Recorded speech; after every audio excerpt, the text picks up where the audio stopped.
Eye opener for September 16th. Grow more, buy less. For years I've been recommending that people ditch their lawns in favor of Victory Gardens.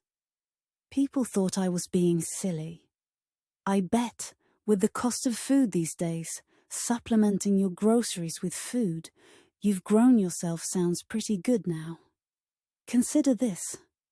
Bill Gates owns more farmland, at least in America, than anyone. Now, consider the implications of one man controlling a majority of farmland. Imagine the possibilities this has for the world in general and America specifically.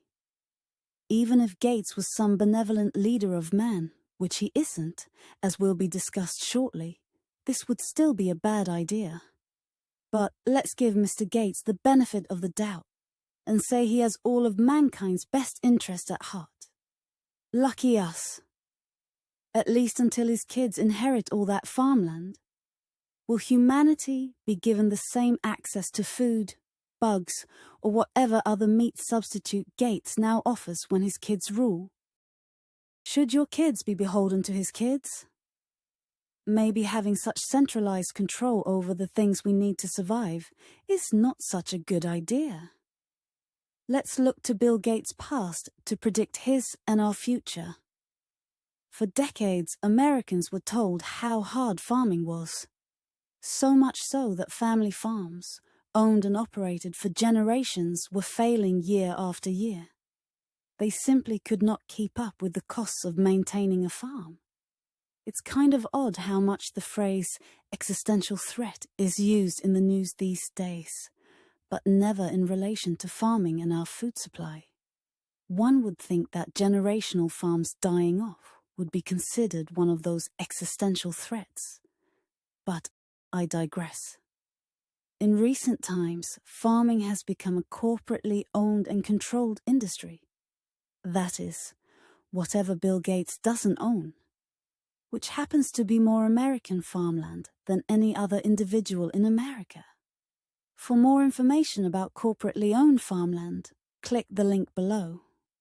According to that link, in 2017, 30% of farmland was owned by non-operators who leased the land to actual farmers.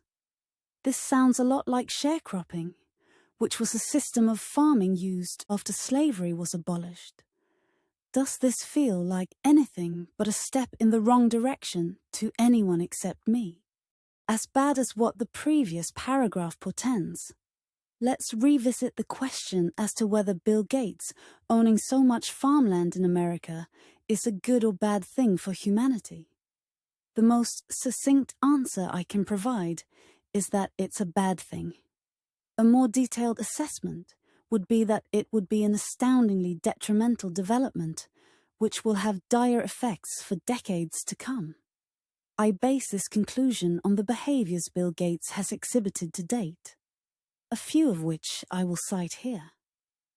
When Oxford University offered to provide the patent on their COVID-19 vaccine for free, the Bill and Melinda Gates Foundation urged the school not to do so. In response, Oxford signed an exclusive deal with AstraZeneca. For this story, click the link below.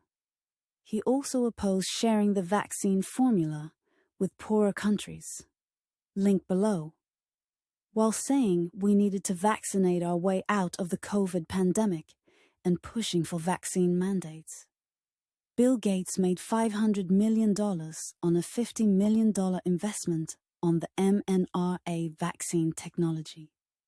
A technology he later said was not good once he had sold and realized his profits from the vaccines and invested in a nasal spray technology he hoped would replace the COVID vaccine.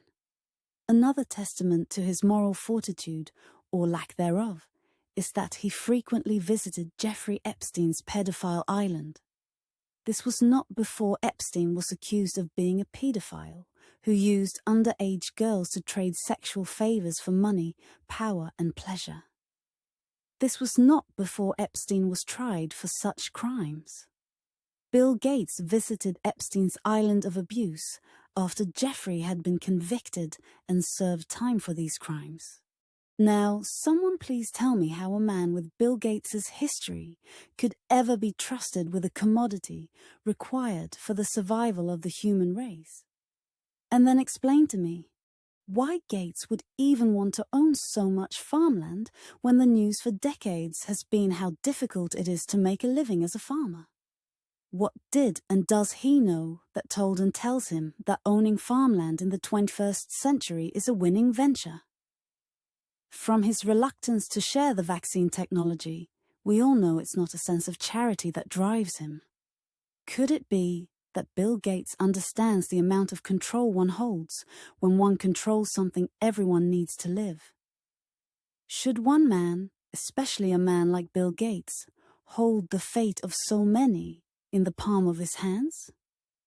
Let's ask the girls from Jeffrey Epstein's island to answer that question. In 2018, Chris Osman wrote a book highlighting the problems humanity would face if more power, wealth, and control were funneled to a small group of individuals, groups, or organizations. In that book, Mr. Osman provided solutions, from himself and others, to the inevitable problems we would all face. In it, he also provided a means for the public to analyze, compare, and contrast the words and deeds of those we've chosen to follow against our real-world experiences. To this end, Mr. Osman provides the means for readers to disseminate information as provided by their news sources of choice, their elected officials, and any other authority they choose to follow. The book, titled Solutions, Enough Complaining, Let's Fix America, offers a means to hold leaders up, not just to a higher standard than is currently accepted, but to one that will improve lives. Click the link below and get your copy today.